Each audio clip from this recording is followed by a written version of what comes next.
The house is burning, but we're still sitting in the glow. Phones charged, lights on, pretending we don't know. But the forest is silent, the river's running low, and the flame on our plates is the strongest fire we throw. Put out the fire, put out the fire. Echoes and rise, this is your hour. 7 boundaries broken, the earth pushed past the line. Climate, land, species, fresh water, chemicals, nutrients, oceans in decline. Not danger, disaster in real time. Put out the fire, ooh, put out the fire. Metafoodians rise, this is your power. And here in India, one truth stands the same. Milk is not just milk, dairy feeds the flame. Cows and methane, fields and forests turn to grain. Politics, culture, carbon, all wired to the same chain. Every cup of curd is heat in the air, every block of butter is a forest repair. It's not a small habit, it's a planetary affair. Put out the fire, put out the fire. Echoes and rise, this is our hour. Energy fixes half the hurt, Dr. Rao made that clear. But food fixes the other half, the half that's burning here. Change the plate, change the land, change the future's atmosphere. Put out the fire, put out the fire. Metafoodians unite, this is your choir.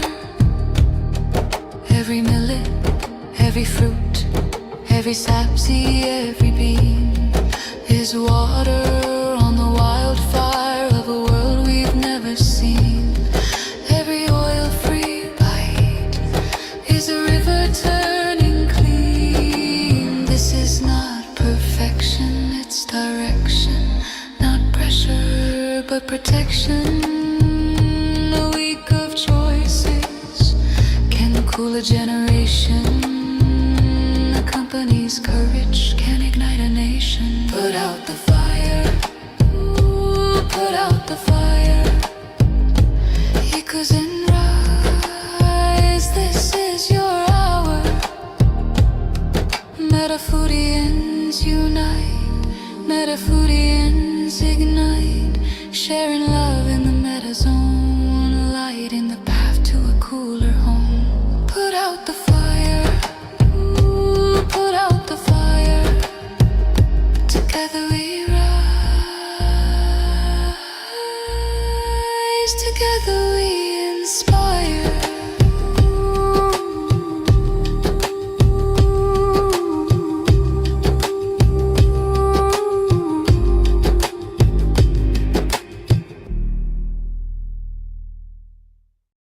Welcome to the Planet B podcast, where truth, transformation, and faith converge. Join us as we flip the script on ecological despair, guided by Dr. Sailesh Rao's vision for a compassionate, rewilded vegan world. Let's begin the journey to the greatest transformation in human history. Greetings, everyone, and welcome to episode 13 of the Planet B podcast. Today, we'll take a deep dive into how did we heat the climate. Dr. Rao, thank you so much for joining us. My pleasure. I love Rumi's poetry. So this episode, let's start with your opening quote by Rumi. You're not a drop in the ocean. You are the entire ocean in a drop. The more we assume responsibility for our actions, the more we realize that everything stems from us. So each one of us can expand our consciousness to include everything in the universe as your responsibility. So That's what beautiful. it means, yeah. So, Dr. Rao, the last couple episodes we've talked about this. It's been a deep dive into human history, which has been so fascinating, and looking into the ice ages and the changes and fluctuations in Earth's temperature over time. Right. But through the data that you show in chapter 13, something around 6,000 years ago seemed to level out the temperatures. Could you share a little bit about that? Yeah, that's straight from the ice core record. Scientists have drilled through the ice in Greenland and in West Antarctica, and they have sliced it layer by layer to analyze the air bubbles that are trapped in the ice. And that's how we know what the temperature was, and we know what the CO2 levels were year by year. And that shows that until about 6,000 years ago, the CO2 levels in the atmosphere matched what was happening in the previous interglacial period, 3 ice ages ago. Wow. So it closely corresponds to what was happening 3 ice ages ago. And then 6,000 years ago, you see a deviation. So instead of going down, it starts flattening out and going up a bit. Okay. And that's what William Ruddiman calls the human effect. This is what our ancestors did when they started burning down forests, clearing land, and growing crops for agriculture. So you see that signature in the CO2, the carbon dioxide levels in the atmosphere, and you also see it in the methane levels in the atmosphere. And the methane is because of extensive rice cultivation and also because of the use of cows and buffaloes in agriculture. And because these cows and buffaloes emit methane, any cud-chewing animal does that. Wow, so it all goes back to the agricultural revolution then. Correct. So the agricultural revolution clearly had an impact on stabilizing the climate of the planet during the Holocene era, because that's the only explanation we can come up with for why it took such a major deviation. Instead of going down to another glaciation, the Earth stabilized and stayed in the Holocene for the last 10,000 years. Then you see over the last 200 years, the CO2 levels shooting up, and then the methane levels also shooting up in the atmosphere. So that is the Industrial Revolution. And that emitted a lot of greenhouse gases into the atmosphere. And as a result of that, the temperature has gone up by 1.5 degrees Celsius from pre-industrial levels. When William Ruddiman projects it out, he is assuming that we will continue doing what we're doing. And so then the temperature goes up to about 3 or 4 degrees Celsius in his projection. And then he assumes that we'll all die off. It's like, we are mindlessly continuing our industrial revolution until we die off. And then the temperature comes down in his projection and goes back into glaciation. Now, that was the only projection he did. So I am claiming that there are 3 possibilities, not just one. First possibility is, of course, what he said, which is we mindlessly continue the Industrial Revolution, mindlessly kill everything off, and then the Earth goes back to glaciation. That's one possibility. The second possibility is we continue mindlessly heating up the climate, and the Earth does not go back to glaciation after we die off, but just goes off into, the Venus syndrome, which is quite possible because basically when you increase the temperature so fast, literally within 200 years, we've increased it by 3 to 4 degrees Celsius. If you do that, that's like the human body having a fever. Right. Okay. If you have a fever of 3 to 4 degrees Celsius, you can die. And so once you die, it can become the Venus syndrome. Yeah. Meaning literally the temperature can keep increasing until it reaches 400 degrees Celsius on the surface. Right? And all life could die. When it happens very slowly, over say thousands of years, the Earth has the possibility of adapting to it. When you do it very quickly, it's a fever. Which we're doing now very, very quickly. Exactly. Yeah, we are doing it very, very quickly. And that's why, when people say that the Earth's temperature used to be this high before, so what is the problem? I'm saying, yes, it used to be this way before, but it took thousands of years to get there. And in which case, the Earth has the ability to adapt to that. But when it happens very, very quickly, it cannot adapt so quickly. Right? So that's the second possibility, that you increase the temperature and then the Earth just dies. And the third possibility is that we consciously start cooling as opposed to continuing to heat. Why? Right. Because we know that it's better for us. It's better for all life.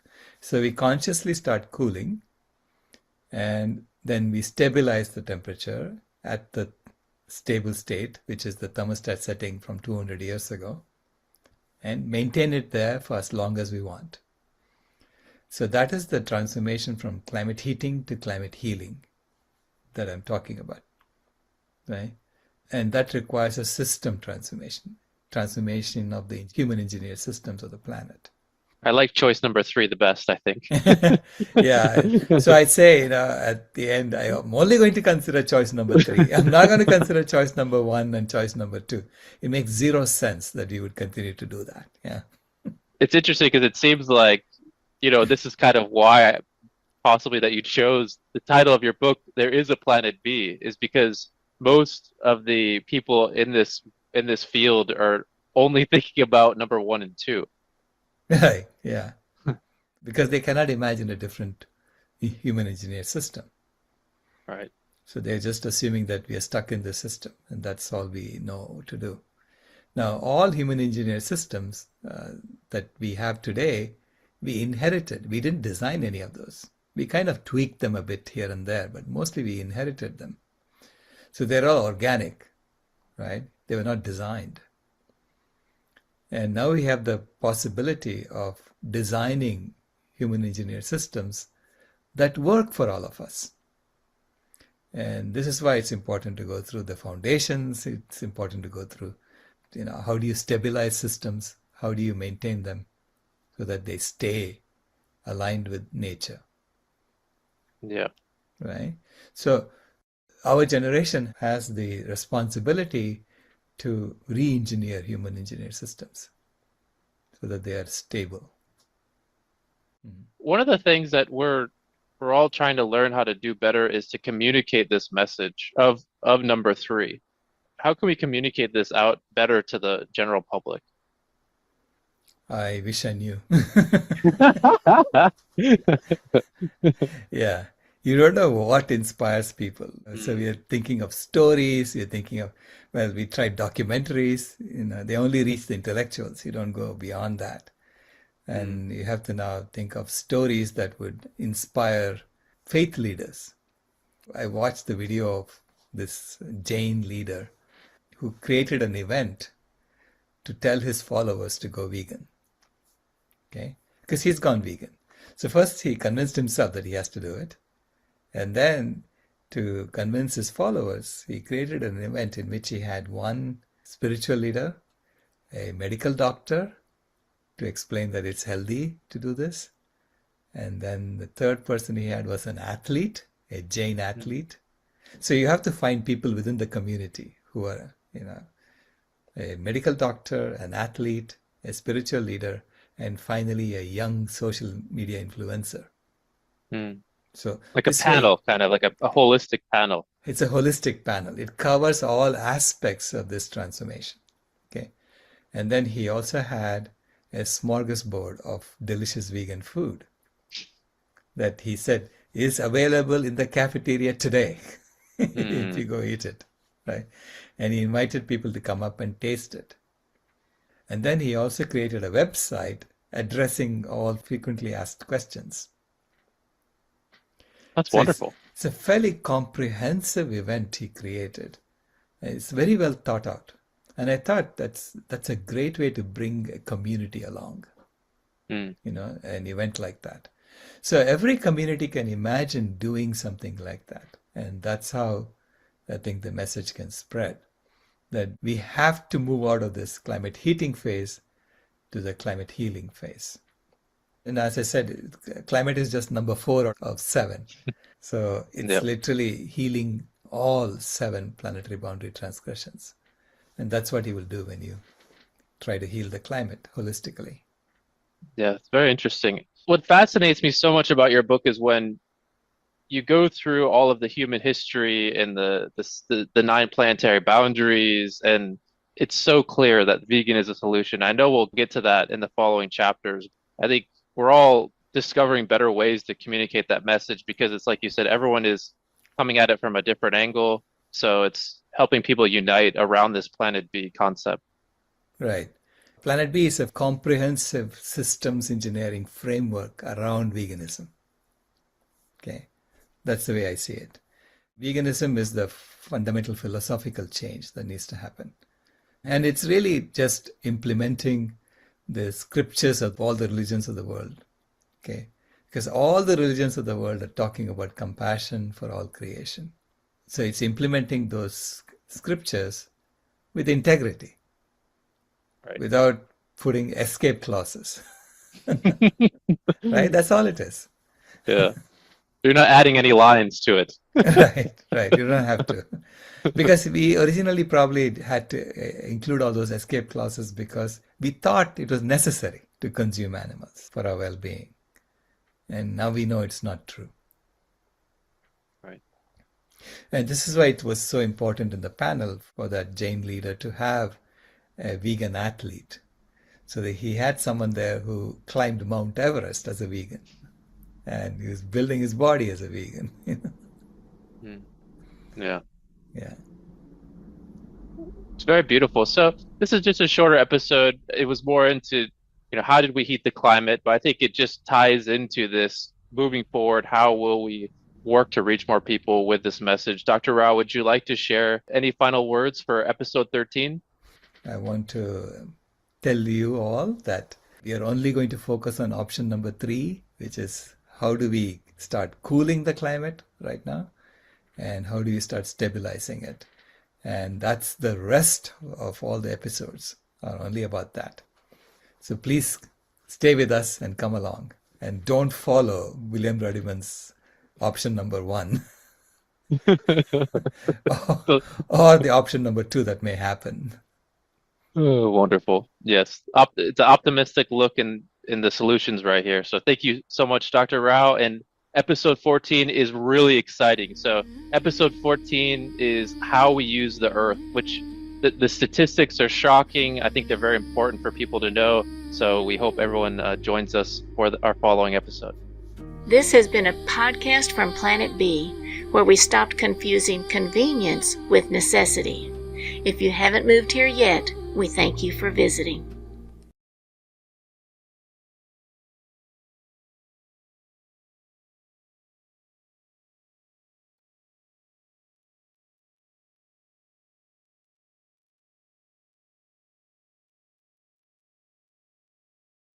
Well, that was nice and short.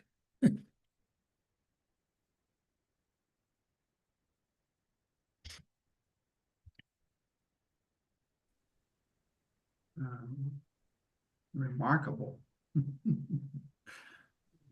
Remarkable in its clarity. So let's have a conversation. We invite everyone to raise your hand and Dr. Ray, Rao can yeah, call Ray on had a you. bunch of comments. Ray, did you want to come and discuss those? Yeah, I wrote in the chat as a reaction to what you were saying about veganism is something you start with yourself, and that was exactly my experience when I saw Cowspiracy. I went, I don't know how much of this I can just absolutely absorb. We lost your sound.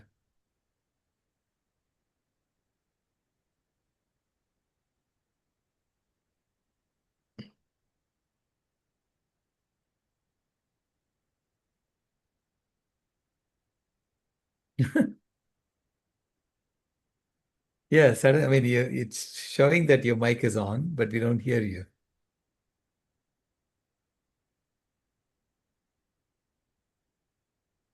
Okay.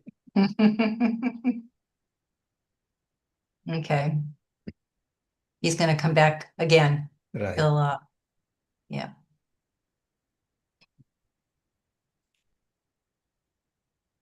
Hmm.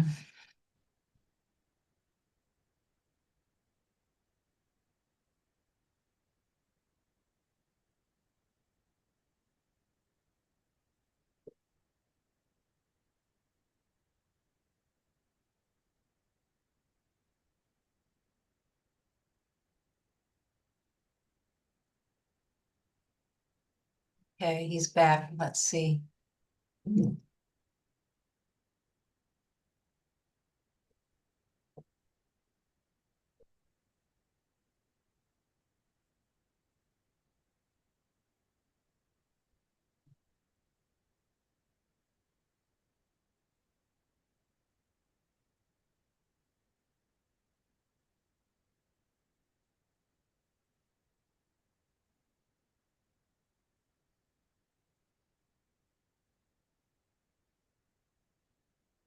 Come back to me.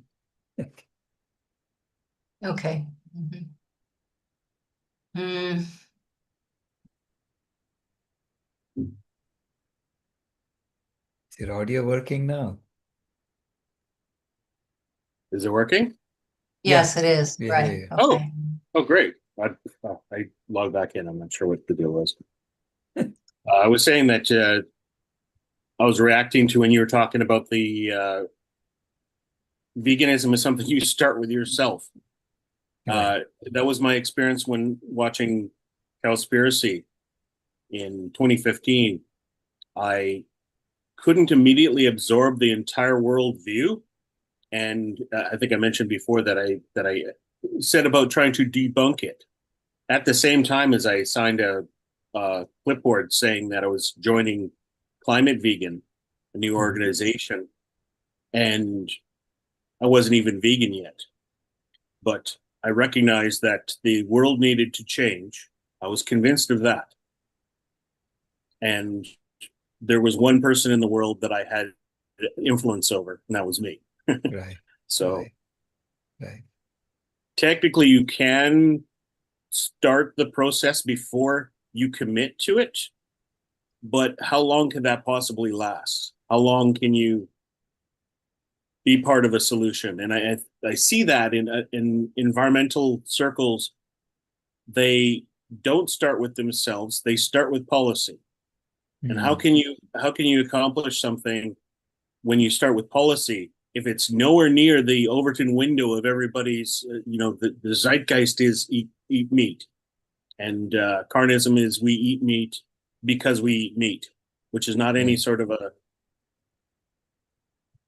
rational, evidence-based decision-making process. It's the opposite of that.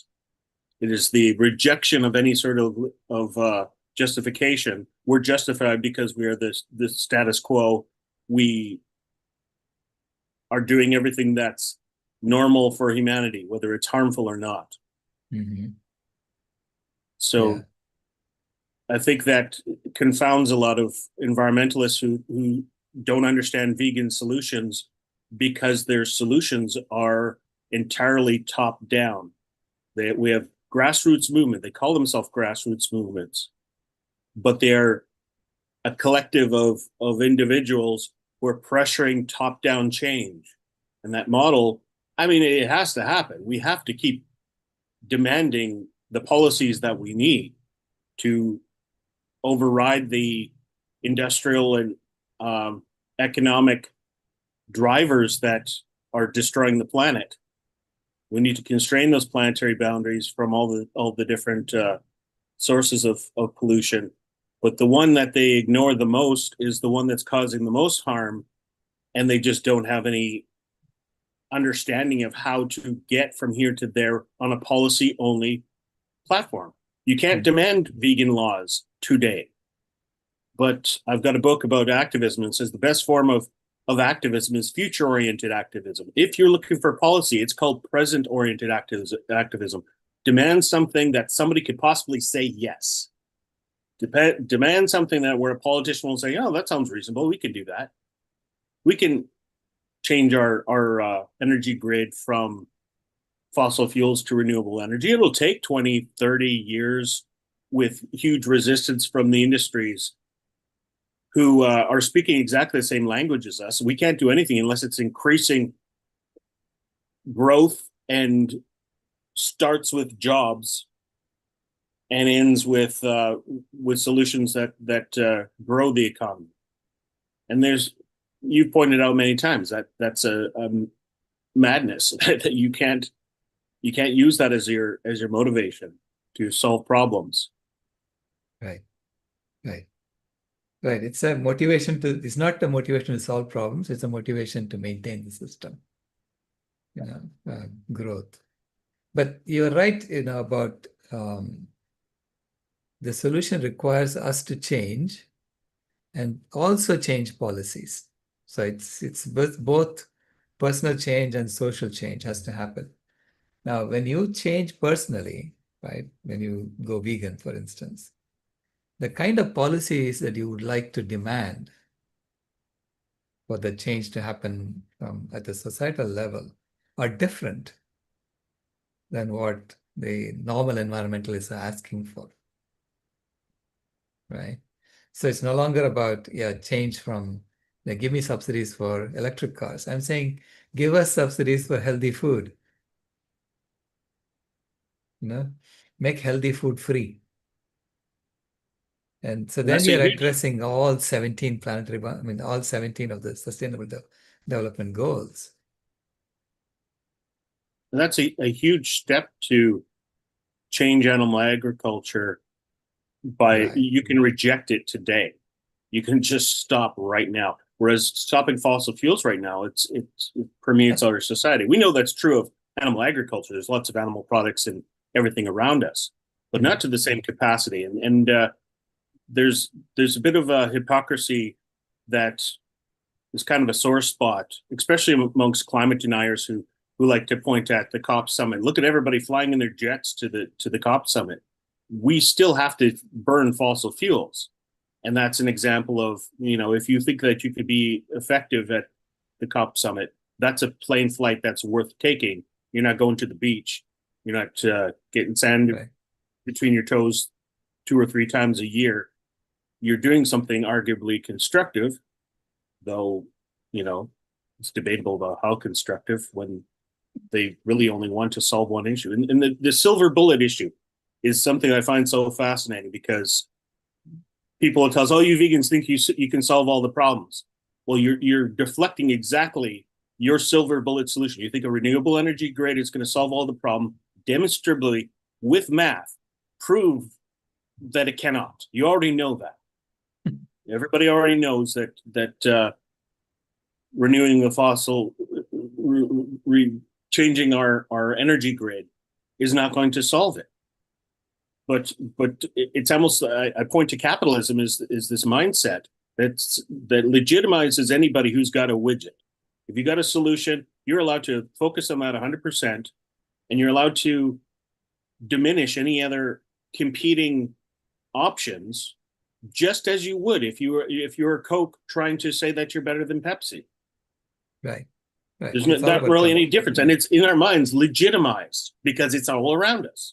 This is a society we live in, and we protested the Naomi Klein's documentary because it didn't talk about animal agriculture. And in the Q&A afterwards, they said, "I'm sorry, this isn't something that we're experts in.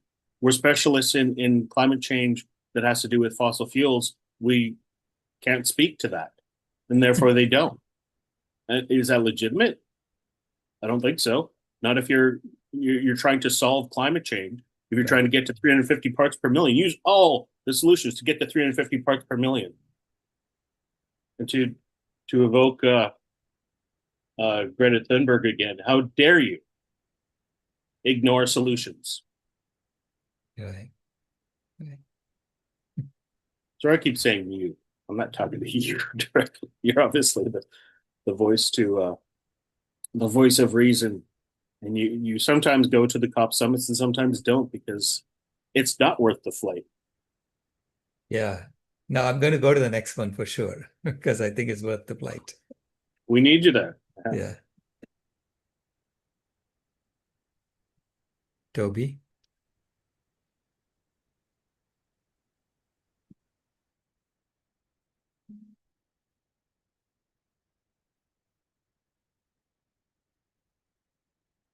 Hello again, Dr. Rao. I was just thinking about what Ray was talking about there as well. Just how I got into veganism really was through, like I said before, about like deep self-reflection, really. Mhm. And I started to understand really how much my life meant to me, because I was going through some times where I felt a bit worried and not knowing who I was, and I started to worry for my own life. Really, I was going through some things, and then I started to go out to really everybody and all creatures. Like, life is the only chance we have at life. This is the most precious thing you're ever going to be able to experience is just life itself. So to take it away from somebody or to have someone suffering is just, that's all you want to go help alleviate that as much as possible or prevent it. But for people to go through a deep self-reflection is you can't really ask people to do that. Like, you got to do it themselves. And so the other thing that I find could be compelling for people to get them to maybe self-reflect in these ways is to understand it's actually doable with a small amount of people, really. We don't need to have the whole world to change for this to be able to happen, to be able to prevent the other two examples of either going back into an ice age or, turn into Venus or what have you. So I've heard you say before, but maybe you could explain a bit more about how many people, what amount of population it would take for this, planet B to actually take over. And because we know, like, how animal agriculture is teeter-tottering, it's not really, they need so much money to be able to keep them going through subsidies. And yeah, maybe you could explain a bit more about how it doesn't take that much. Yeah. Well, it doesn't take that much because it's all ensconced in a system called capitalism that requires every entity to grow. If it doesn't grow, it collapses. Okay, so all you have to do is prevent it from growing. That's it, it collapses. So you don't have to shrink it to zero yourself, is what I'm pointing out. You just have to shrink the growth. You have to eliminate the growth. And it becomes harder and harder for them to subsidize it. And but before you do that, you have to create pathways for transition, for transformation. You have to create pathways because it's not about collapsing something and then having chaos there. Right? So it has to be done systematically, because this is not a local transformation. You're doing a complete global transformation. So this is why I go into the foundations of the system. You have to understand the foundations of the system. You have to understand the goals of the system. And you have to basically do solid systems engineering. Okay? It cannot be accomplished with just tweaking things in the old system. Because there are so many foundational flaws. That's why you have all these flare-ups in nature happening. So it's exposing all these foundational flaws, and you see chaos in the social systems as well. And that's also exposing foundational flaws in the social systems. I mean, people are going to be writing PhD thesis on this stuff, in the future. Lots of PhD theses are going to come out showing the systems transformation that needed to happen, and studying the systems. And in the past, we know about tipping points and how social transformations happen in general, right? But I believe that this is on steroids. This thing has been suppressed. Okay. So the pressure has been building up like crazy. So it doesn't have to, it may just, slip right by the 3.5% and go straight to the 50%. I don't know. Okay. It's one of those highly nonlinear transformations that's going to happen.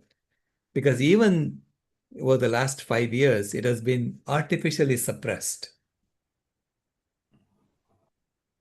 Okay, with marketing campaigns against veganism, and without addressing any of the root causes for why veganism was being adopted. So when you suppress like that, you're going to create more nonlinear behavior in the system. Yeah, it makes me think of like it's that IGF-1, insulin growth factor 1. That's basically what planet A is, isn't it? It just wants to get bigger and bulk up as much as it can. Right. But it's giving itself cancer and everything in the process. Right. Right. And we have to reach maturity as a species. We have to reach maturity, which is signaled by us not consuming milk anymore. We're no longer this infant species that can be deceived. So when you mature, you begin to see things as they are. Right? So you become immune to the deception that's going on in the system. Because I have friends and family who, adore nature, and they don't really see veganism as really anything you could do about animal agriculture. So that idea of saying, well, it doesn't really take much, and you're also not harming these creatures, and what the all the things you're preventing by going vegan. Right. They sound like they're only small, but they're actually quite big impacts that you. But then people also talk about, ways to help climate and things, and they're relating to agriculture, but they want to do regenerative agriculture and as a different means to go about it. Right. Well, yeah, they're not seeing the big picture of regenerative agriculture and why it doesn't work. Ultimately, that 1 to 39, that 39 to 1 reduction doesn't go away when you do regenerative agriculture. Yeah. So nothing changes, except when you say, I want to do regenerative agriculture, you're saying, I want to use more land for my agriculture. And where is that land going to come from? Exactly. Yeah. So addressing the 39 to 1 reduction is fundamental. And that's what veganism does. It says, okay, I don't need to do that 39 to 1 reduction. I can eat directly. And that's when you release land back to nature. Regenerative agriculture does not release land back to nature. It tries to say that it will solve climate change by sequestering carbon. It does nothing for any of the others. All the other transgressions. And even that, it does that by using more land to grow the same number of cows. So we have to understand how to argue this. How to point out to people why there is a flaw in their logic. Yeah, because like you say, in all different organizations, they have all different numbers for agriculture and how it relates to climate change, like 14.5 or 18 or Oh, yeah, 25 yeah. or Yeah, so no one knows what to believe, so correct. Yeah. That's part of the process. They're trying to confuse you. So you don't yeah. have, it's very hard to confuse a systems engineer, by the way, because we've been through this before. Right. Right. Yeah. So, Thanks. I'll listen, get on. yeah. Cheers. I wanted to go back a little bit, if we Mhm. could, on the subject of the podcast, which is how did we heat the planet? Right.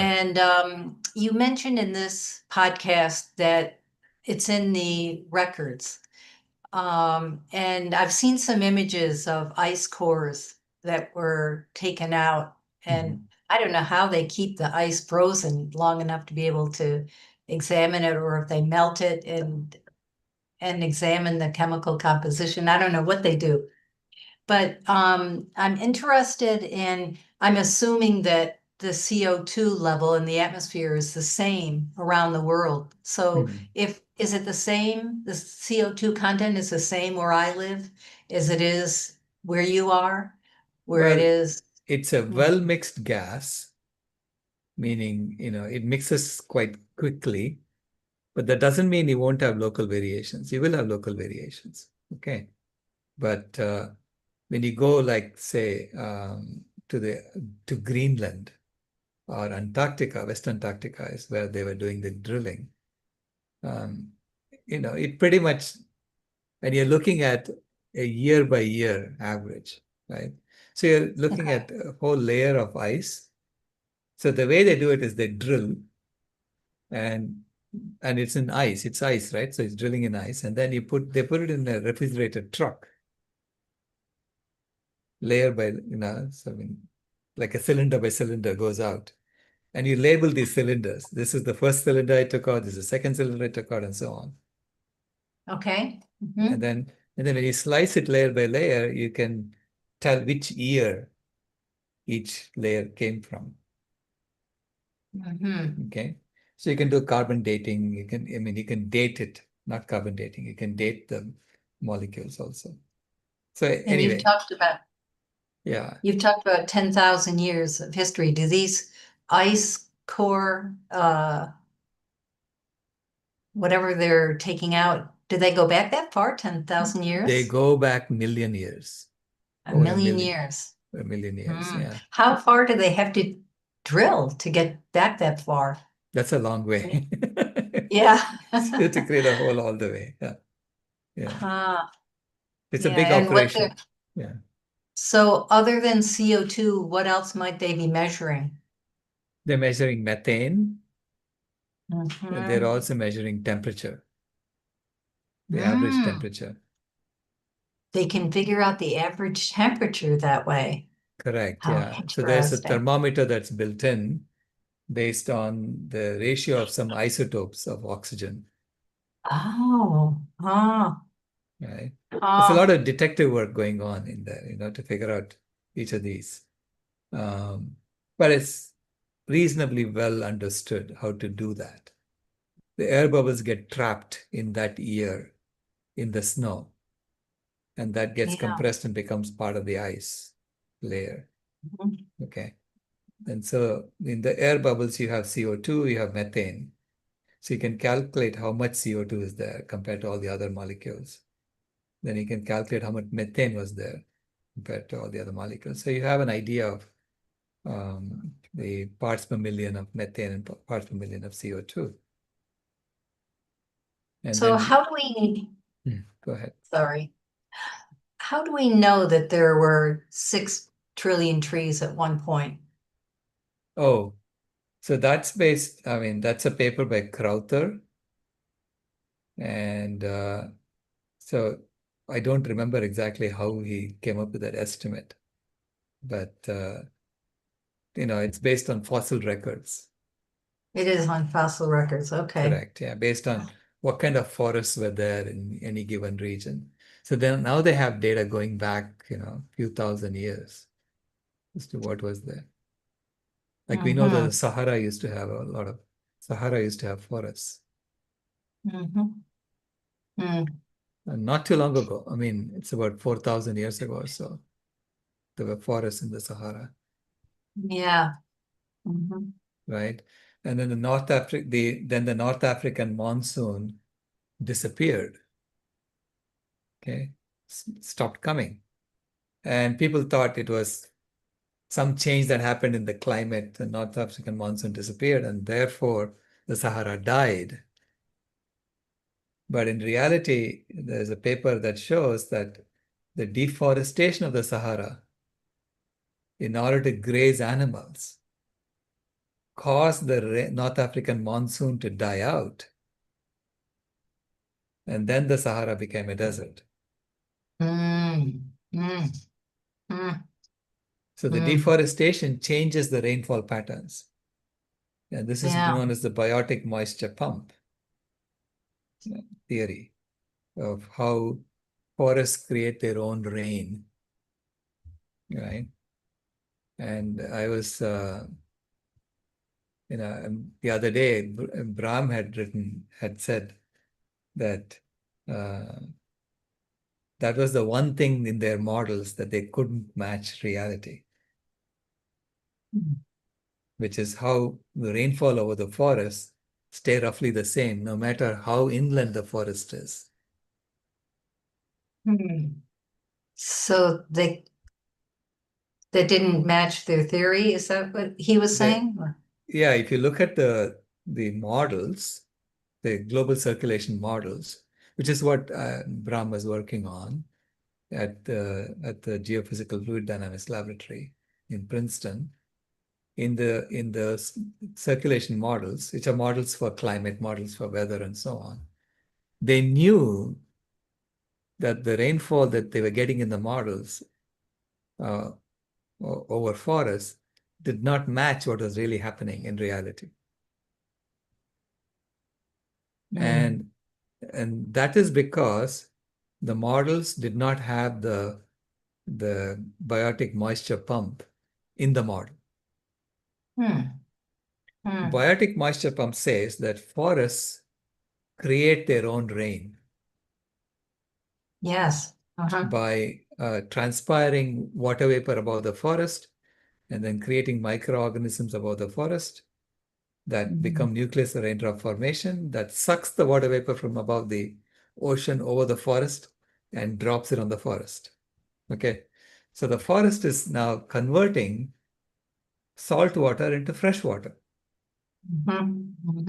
Because the salt water evaporated as water. There was no salt in the air when it evaporated.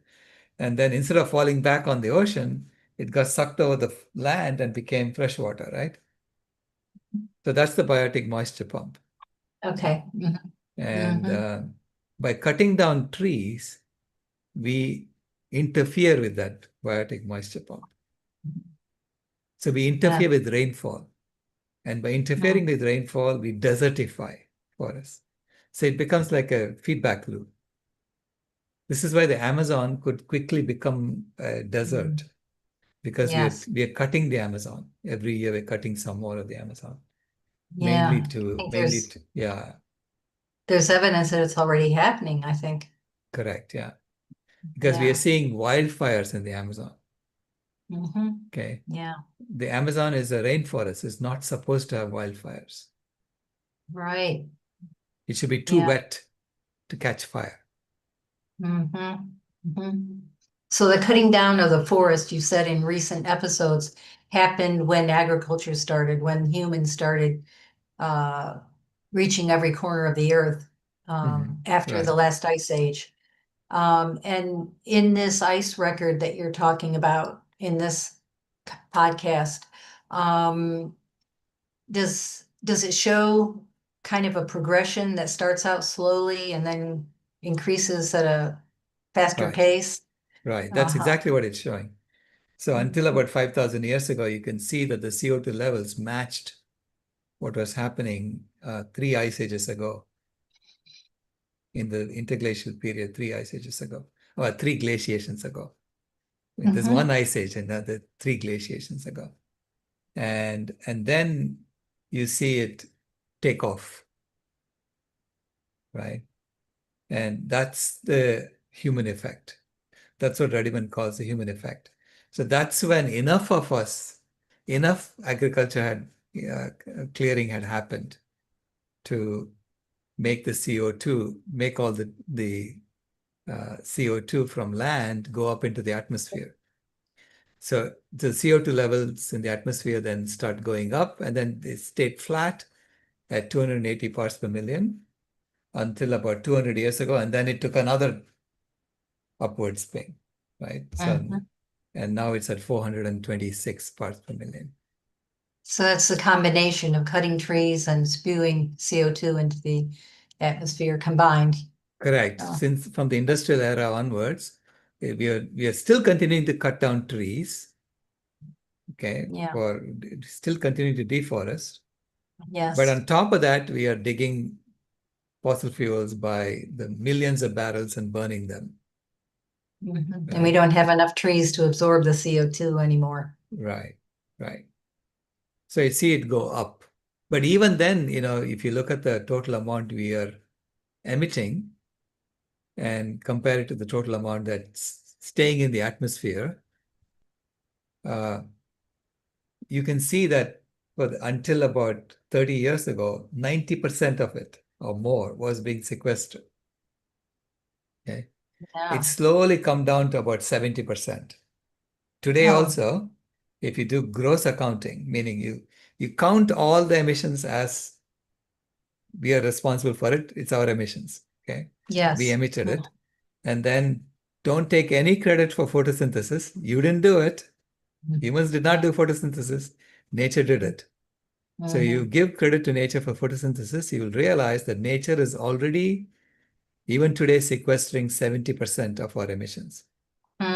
Amazing. So if we didn't have any trees, we would be gone. Toast, yeah. Yeah, we'd be toast. Venus, yeah. Right. Yeah. Yeah, and Jim Hansen his estimate is that if you take all the fossil fuels that are underground today, dig it up and burn it, I mean, all the known reserves, if you dig it up and all burn the known it, reserves, which, by the way, is what the market is assuming we're going to do. Because the market is assuming that we are going to burn, because otherwise they wouldn't be valuing Exxon the way they're valuing Exxon. They wouldn't be valuing Chevron the way they're valuing Chevron. So if you look at the valuation of the oil companies and the fossil fuel companies, the market is assuming that they're going to burn all of the fossil fuels that they know of. Yes. Right? Yes. And Hansen said, if that happens, I mean, if what the market is assuming will happen, if it happens, the Venus syndrome is a dead certainty. Yeah. He said that, okay? Yes. Venus syndrome is a dead certainty, meaning all the carbon on ground will go up in the air. Yeah. And if we go vegan and grow trees on the 40% of the land that's occupied by animal agriculture, would that allow us to sustain that, or would we still be no, you still cannot burn all the fossil fuels and still can't do it? no, Okay. you cannot do that. Okay. So you have to stop that spigot too. Okay. Okay. Yeah. Yeah. Over time. But Okay. yeah. So Venus syndrome is a dead certainty if we do that and go vegan too, right? I mean, meaning if you burn all the fossil fuels into the ground, because it's like, nature is a great amplifier, right? As I've told you, it's a systematically, you can think of nature as a great amplifier. So if we as human beings take all the fossil fuels that are underground and burn it and send it up into the air, nature says, oh, you want to send carbon into the air? I'll do that too. I can help you do that too. So it burns forests and sends it up. because the Yes, temperature goes okay. up, right? It burns Yes. forest and sends it up because Yeah. so the weather changes, and so then all the carbon that's in the ground on the surface goes up into the air, Yeah. and that is the Venus syndrome. I'm reading articles also about how forests are dying because of the changes in the temperatures. Trees can't migrate. I mean, Yeah, they cannot animals are migrate having fast. difficult. Yeah. Yeah. Mhm. So Yeah. if it had happened over 100 years, I mean, over 1,000-year period, as opposed to tens of years we're doing it, right? If it Mhm. happens slowly, trees will start migrating slowly. Okay. So how do they migrate? The trees can't just walk away. No. So, so what happens is the seeds kind of get transported by the animals to a different Mhm. place because the animals are moving, right? And then the The animals are trees, able to, yeah. the trees, the animals move the seeds, and then the trees die where they are. Yes. And then the new trees are born where they are better suited Mm. because the animals moved there. Okay, so that's how it slowly changes. And when it happens over thousands of years, you don't even see it Yeah. happening. Okay, Yeah. it's slow. But Yes. when you do it very quickly, the trees burn where they are.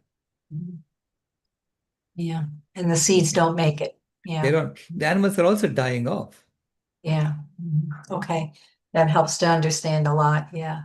Yeah. And yesterday, I think it was, you mentioned that Homo sapiens evolved out of a population of about 100 people who were on Earth at one point. Um, was that because I mean, obviously, a lot of our ancestors died off at some point, and we were reduced to 100. Was that because of an ice age, or what was it? Do you know? It was That during glaciation. during a glaciation. During a glaciation, but we have no, there is no good explanation for how that happened. All we know is that constricted to about a few About, hundred at most a few hundred. okay. And then those few hundred, if you go back, you will trace it back to one lady, the mitochondrial Eve. Okay. Yeah. Okay. Well, it's so interesting, but those are my questions for now, and I know Toby's waiting to ask more questions. Sure. Okay.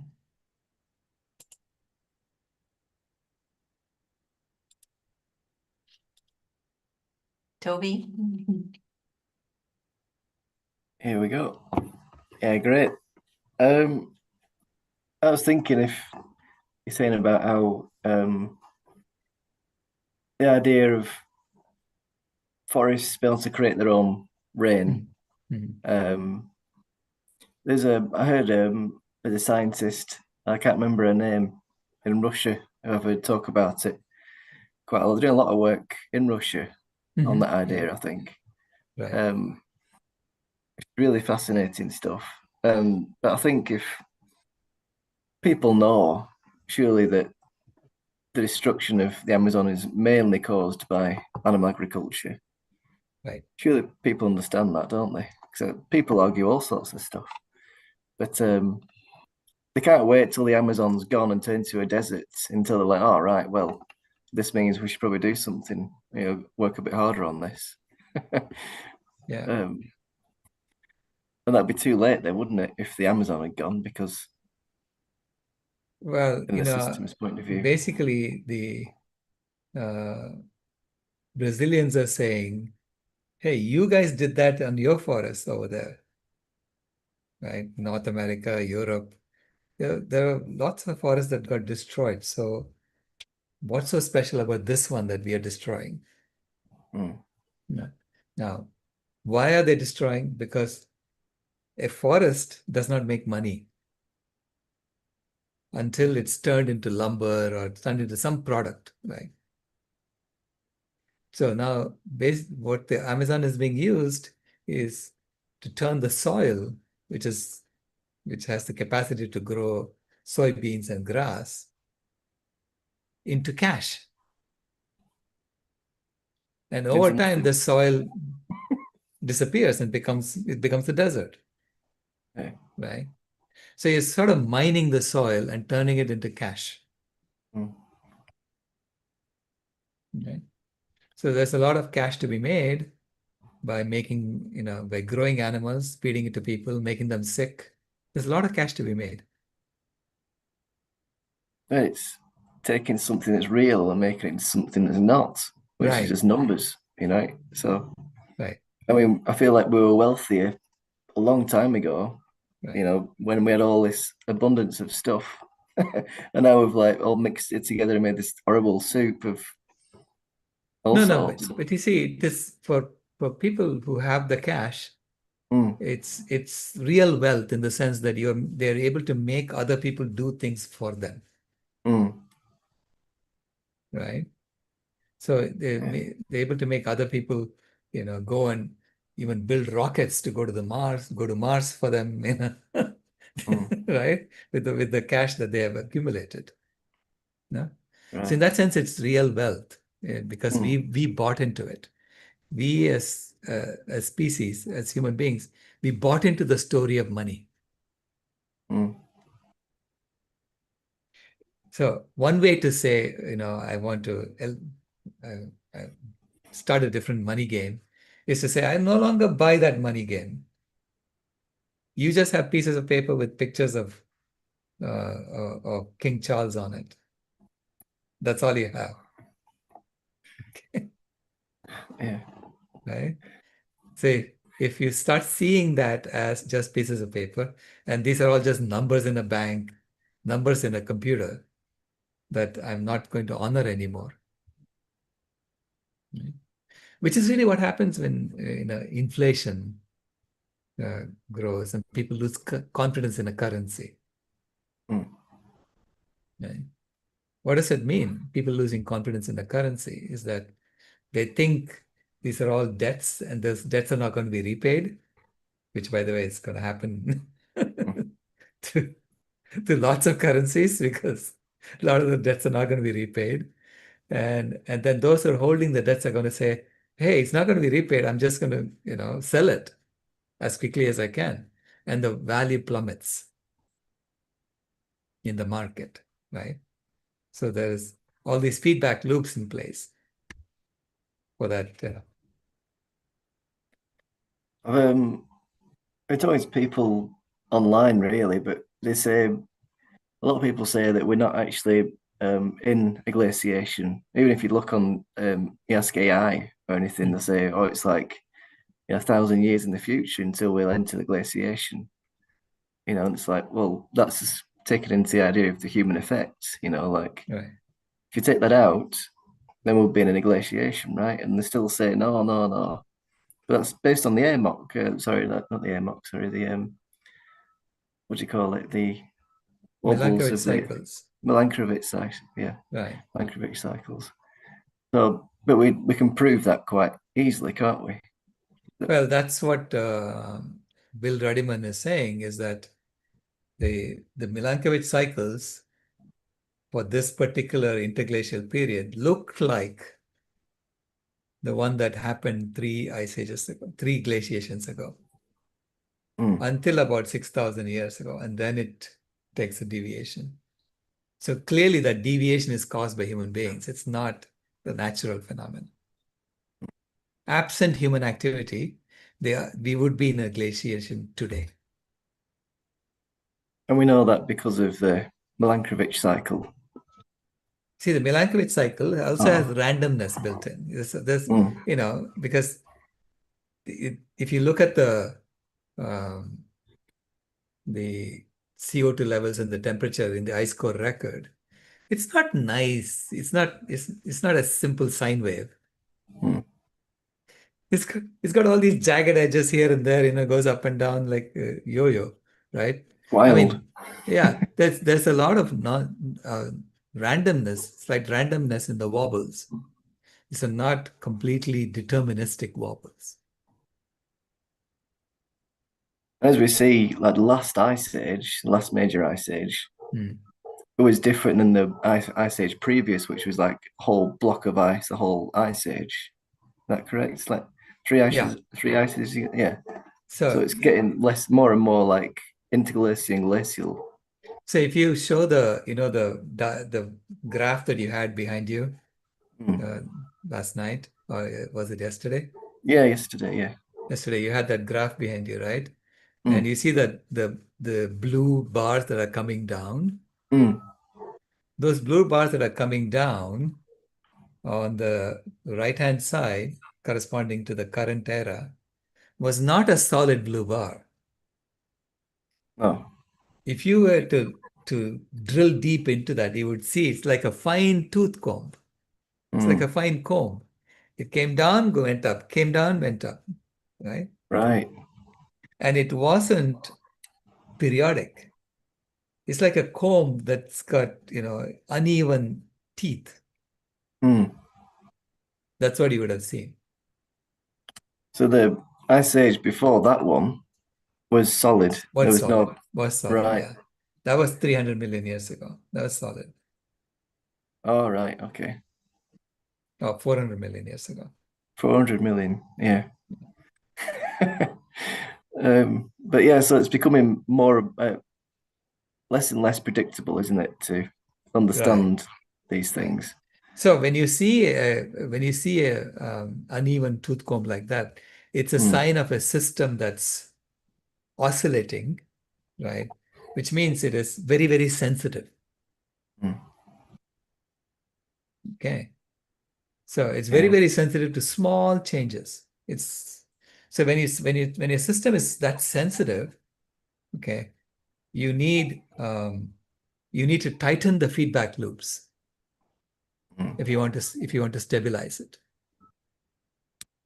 Okay, that's normal thing we do in control systems.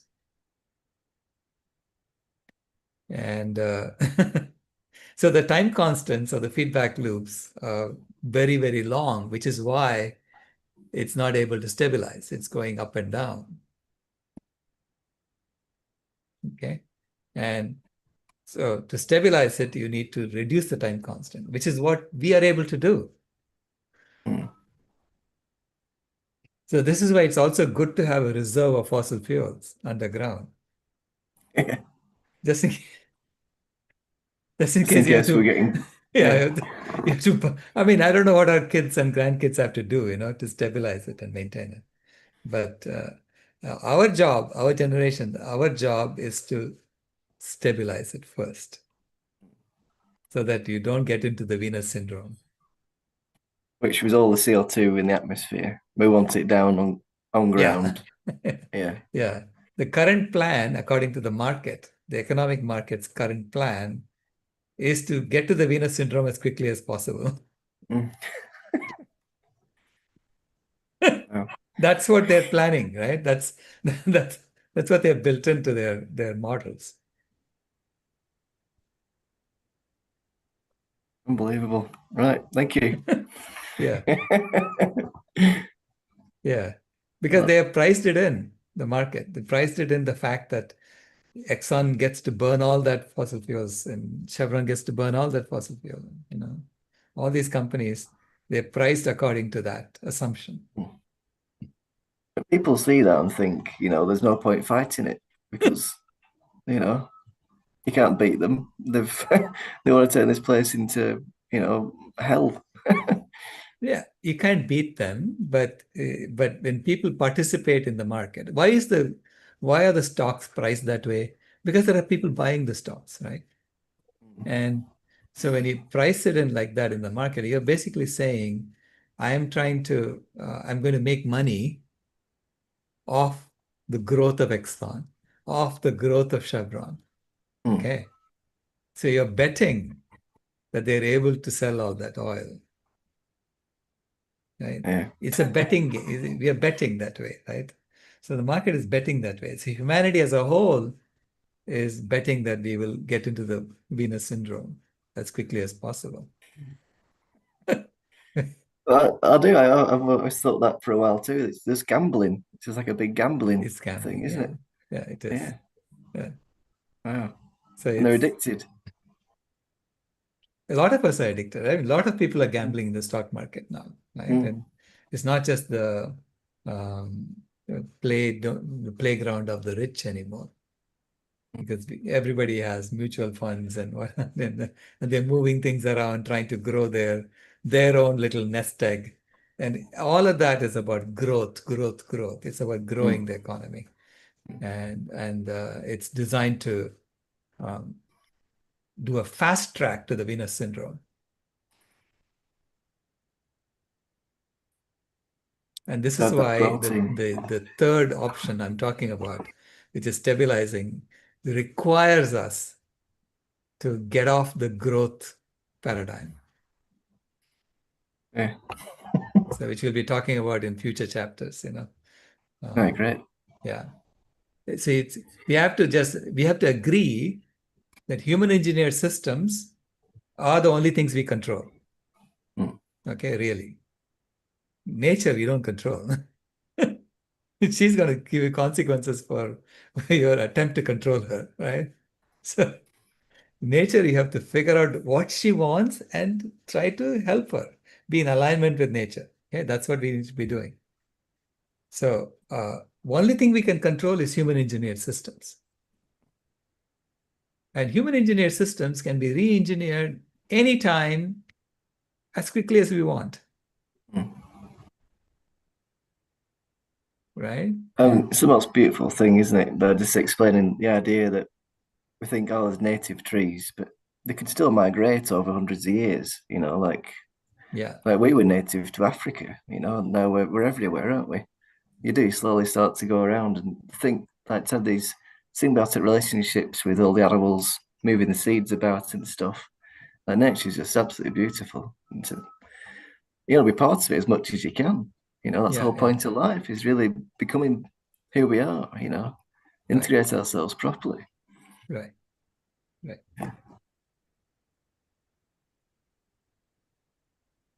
Good, Alison. I wanted to mention, it's getting late, but there was one question in the chat about what is the role of dairy in heating the earth? Since the topic of this chapter is what have we done to heat the earth? So anyway, there is that question in the chat.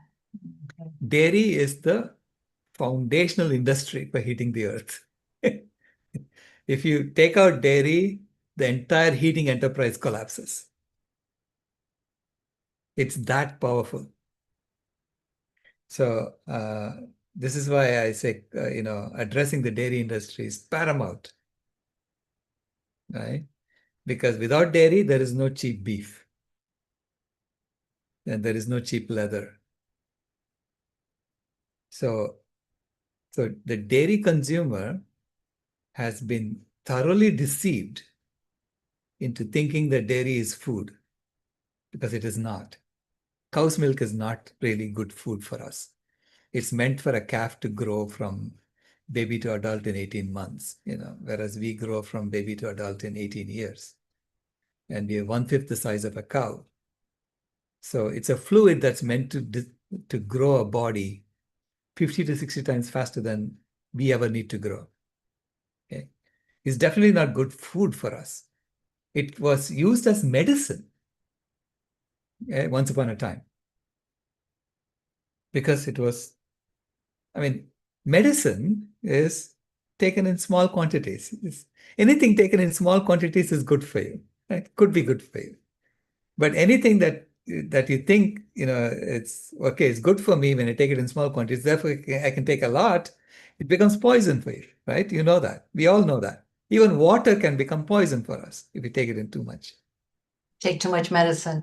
Right. Yeah.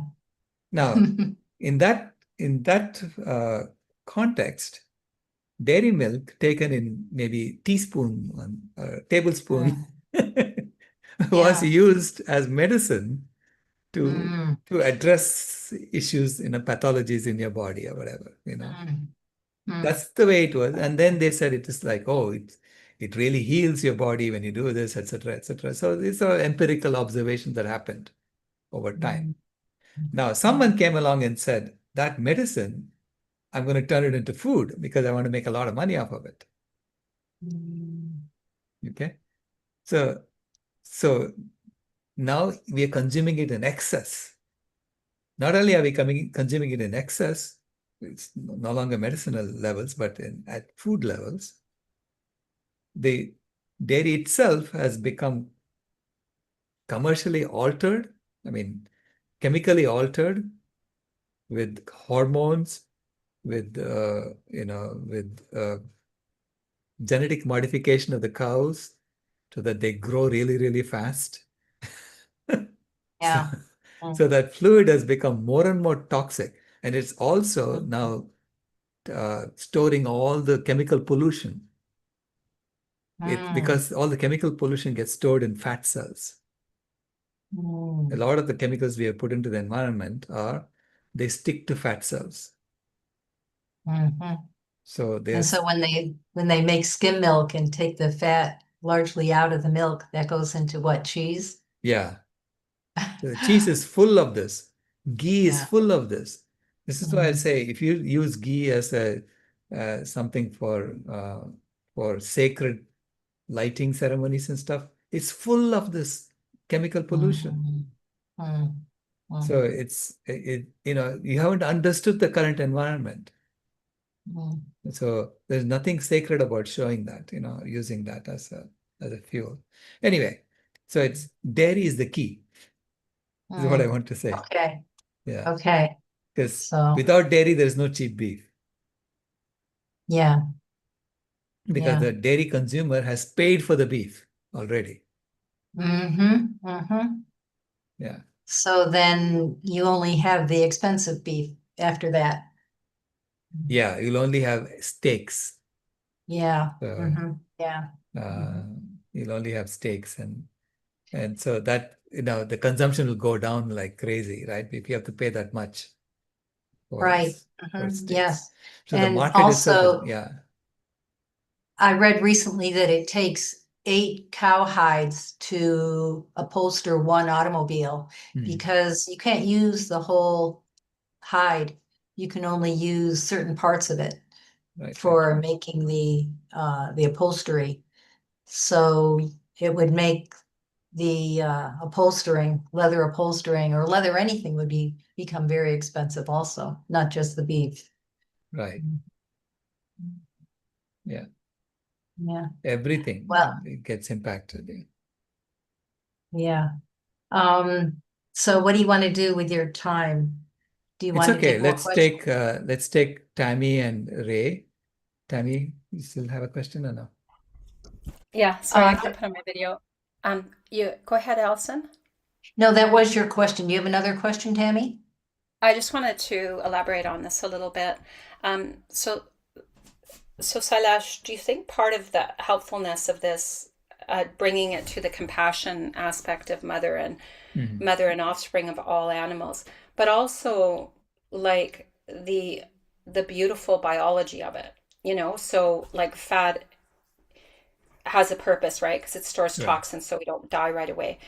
But the milk and its gift, the milk as a gift, right? As opposed to just the cruelty. I guess I'm not really sure what I'm asking, but I'm just wondering if you could elaborate on that a little wee bit to bring, because so many people are really, like Ray says, there's a place for raw truth, and it's not going to turn them off if they're ready to listen, to know the truth. Like, it's like, hey, do you know, like when I tell people, do you know that all the babies are taken away from their mothers so that we can drink milk? They're like, what? You know what I mean? So it's okay to say that stuff, but do we say it with compassion? Like, oh my God, I love nursing my baby. That was my most special thing in the whole world. So anyways, that's all I want to say. Yeah. No, thank you, Tammy. Yes, the emotional part of it, that comes about when we speak about those relationships. That's key to the transformation, because the people change from the heart, much more from the head. The heart has to be impacted for us to change, usually. And dairy, all these things there was a reason, right? So, like animals, we don't excrete toxins quickly. Our liver takes time. So we store it in the fat cells. So it's outside It's not part of the normal circulation. We store it outside. And then when we eat animals that have done the same thing, they've stored their fat, the toxins in the fat. We eat animals and we eat the fat, we get it in concentrated quantities. And it takes us 7 years to excrete half of it through the liver. So if it takes 7 years to reduce it by half, and you're eating a fresh load every meal, you can imagine how fast it accumulates in our bodies. Now, trees are very good at filtering these toxins out quickly, but they also store it in their trunks. So I'm actually, when I go speak to the Institute for Chemical Technology here, and I'm appealing to them to change the curriculum to address all this. Why do we need all this chemical pollution for our industrial processes? Because we designed all these processes assuming that the earth can handle it. Okay? Now we are discovering the earth cannot handle it anymore. So there has to be a crash change in curriculum in the education system.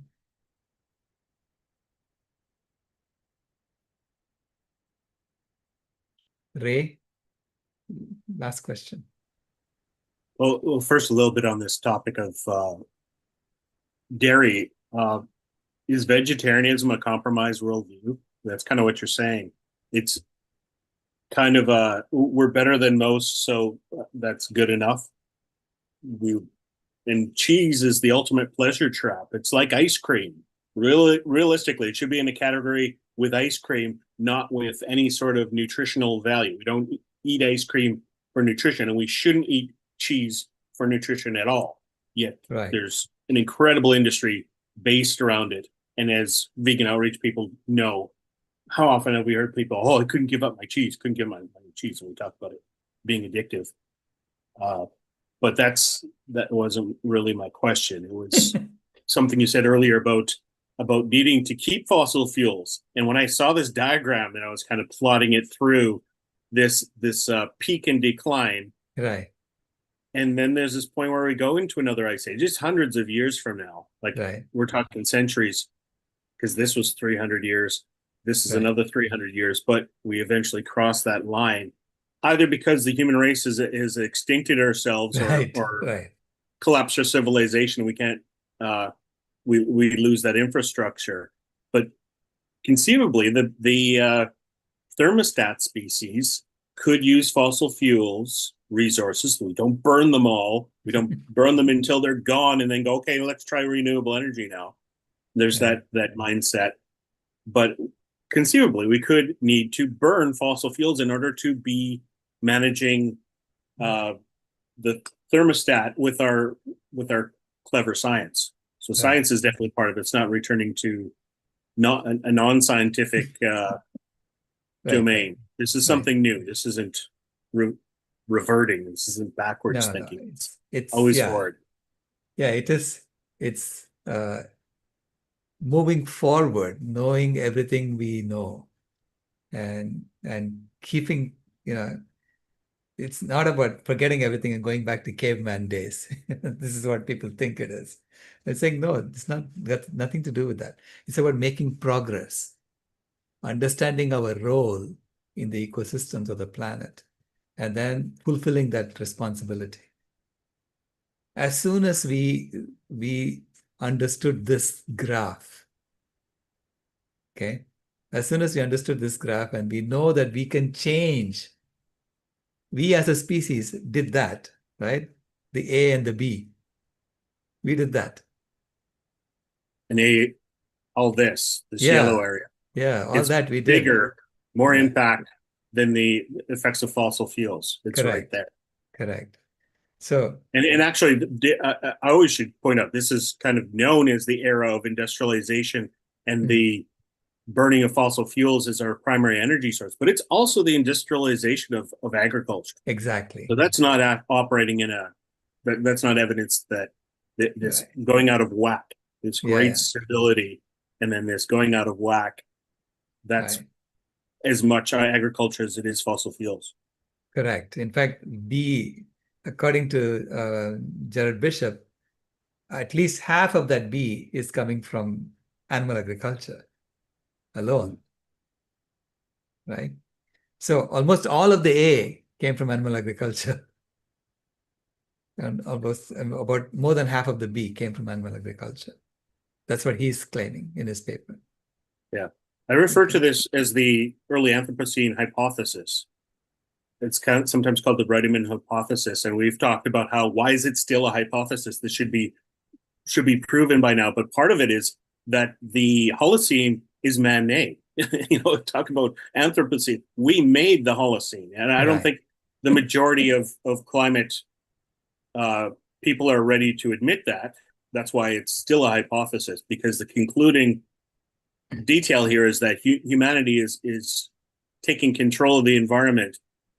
But I pointed out this leveling is a benefit. It allowed agriculture to thrive. We kind of simultaneously built a thing that causes the thing to perpetuate itself, which is fascinating. That blows my mind over and over again. Yeah. But the idea of the Anthropocene, and it's too big a topic to discuss here, but the idea of the Anthropocene being a bad thing is pretty prevalent too. Look at what we've done to the earth. Whereas it should be a project of how do we find our stewardship of the earth? How do we manage that and build a sustainable, truly sustainable future? And that's a fascinating topic. But the Anthropocene has been decided by the working group that it started in the detonation of the hydrogen bomb in the 50s, as opposed to 10,000 years ago or 50,000 years ago when we started killing off all the megafauna on the planet. Right. We've had a huge impact. This is an example of how our impact has been doing bad things, but with a positive message, at least a positive message, if not a positive result. Desertification and deforestation is bad if we want to get melodramatic about it, but it was a bad that proved that we have a role to play as a thermostat species, and that's a good thing. Right. And noticing that that we did that unknowingly. Okay, that we did that unknowingly, and now we are sort of recognizing we did A unknowingly, and B we kind of now know that we are doing it. That's only in the last 30, 40 years we really got to know that we are doing it, right? So that's why I ask for people to have humility. That don't think you did it. Let's start thinking like we were used by nature to do it. And we found a silver lining in military and war. It's evil. Like we categorize it as evil, but it's something that humanity needed to do in order to develop the science that puts us into space and looks back at the earth and have that moment of like that image behind you to look at the earth and realize we're all in this together. Military had a role in that. And agriculture, bad agriculture had a role. That is, if there's a intelligent design, we've been used for it. And it may not be a particular spiritual entity, it may be just the flow of nature itself. Right. Yeah. Like life wants to thrive, and life is going to thrive. Life is trying to thrive through us, with our help. Life can thrive.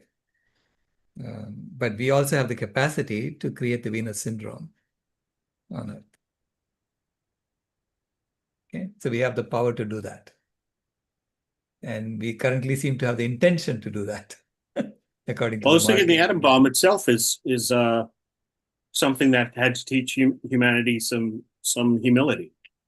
Okay, we've got a thing now. We can destroy the planet. We're doing the same thing with agriculture. We're doing the same thing with fossil fuels. And now we need to change our worldview and say everybody is involved in this. This isn't anymore us versus them. Right. tribal thing. We need the maturity to be the inhabitants of Planet B. Exactly. So that's a nice segue into the next next episode. So thank you so much, Ray. Well, thank you.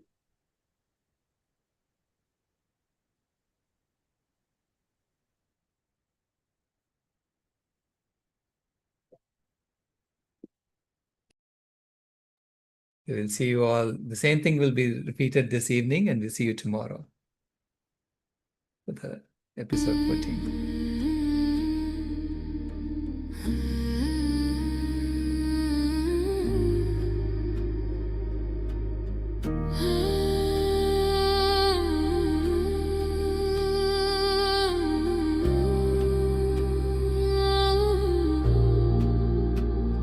The house is burning, but we're still sitting in the glow. Phones charged, lights on, pretending we don't know. But the forest is silent, the river's running low, and the flame on our plates is the strongest fire we throw. Put out the fire, put out the fire. Echoes and rise, this is your hour. 7 boundaries broken, the earth pushed past the line. Climate, land, species, fresh water, chemicals, nutrients, oceans in decline.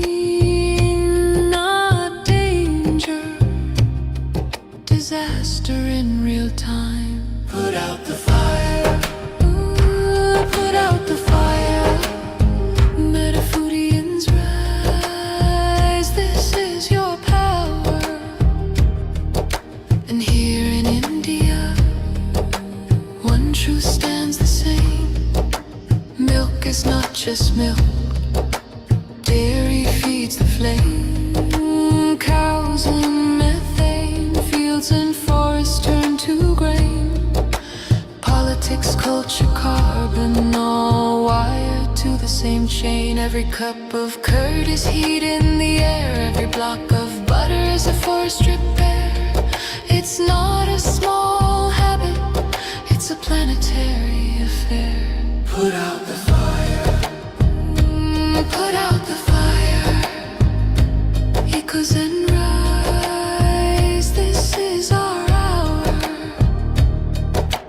Energy fixes half the hurt, Dr. Rao made that clear. But food fixes the other half, the half that's burning here. Change the plate, change the land, change the future's atmosphere. Put out the fire, put out the fire. Metafoodians unite, this is your choir. Every millet, every fruit, every sapseed, every bean is water on the wildfire of a world we've never seen. Every oil-free bite is a river turning clean. This is not perfection, it's direction. Not pressure, but protection. A week of choices can cool a generation. A company's courage can ignite a nation. Put out the fire, ooh, put out the fire. Echoes and rise, this is your hour.